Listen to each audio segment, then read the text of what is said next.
Pamis work with people with profound and multiple learning disabilities who are some of the most excluded people within our communities. They have very limited cognitive and communication skills. The multiple is often that they have very severe physical needs, they often have epilepsy, respiratory problems, a lot of them have problems with eating and drinking, and most of them need care 24/7. We were in a sort of very difficult situation where we didn't have any care. When we went to see neurologists and doctors, nobody would really explain what the future would be for our son. This photograph really just shows how difficult it was for the family. We couldn't access anything, we couldn't go out and about. So in Scotland there's about 28,500 people that have a learning disability, and there'll be 3 to 4 people per thousand that will have a profound and multiple learning disability.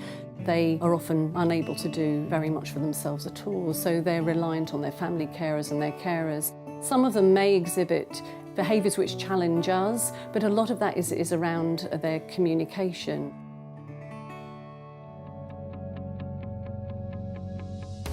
Storytelling has been an amazing way of really connecting communities because everybody likes to tell stories. A sensitive story is a story that can be developed for an individual person who is maybe having difficulty coming to terms with a sensitive topic. So you can develop a multisensory story to help that person overcome the fear.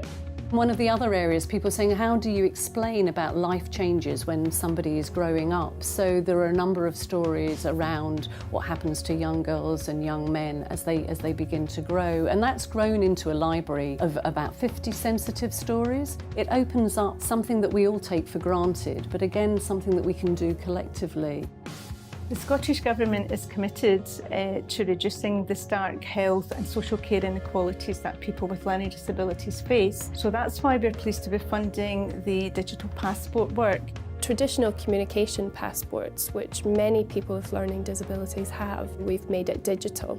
The digital passports actually empower the families in terms of them being the experts. So when someone is admitted into acute hospital, for example, it can be very difficult for the staff within the wards to understand what the person's choices and likes and preferences are, but it actually puts the family member or the carer in a position where they're able to educate the staff.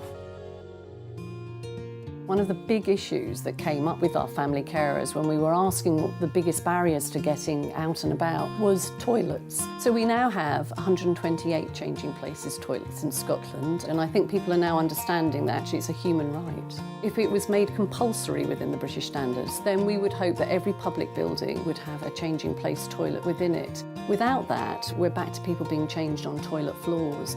The work that Pamis do is far-reaching, so although it's about individual families, the ripple effect is across whole organisations. When Robert was a lot younger, and in a way I was quite naive and didn't really realise that Robert fell into that category of a child that was profoundly disabled, but as my child has got older, a lot of difficulties have come into place. Pamis is at the other end of the phone for me. Over the past few years, if I didn't have Pamis, I think I wouldn't be coping as good as what I do.